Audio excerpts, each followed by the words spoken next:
ఈ రోజు ఆయనకైనా కడియం బ్రాండ్ అంట.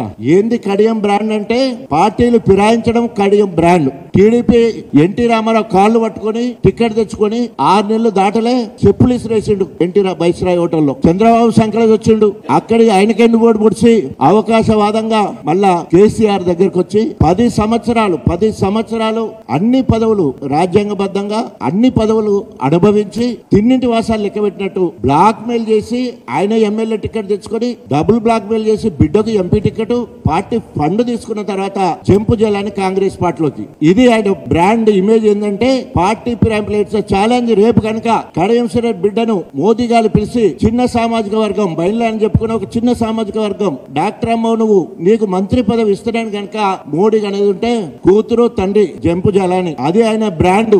ఆయన బ్రాండ్ పార్టీ ఫిరాయింపు జీవితం మొత్తం కూడా పార్టీ ఫిరాయించింది తప్ప 30 సంవత్సరాల కాలంలో మన గణపూర్ గాని వరంగల్ జిల్లాకు గాని ఏ ఒక్కడి కూడా ఆయన మార్క్ గా కడియం శ్రీహరి మార్క్ గీద అనేటట్లేదు.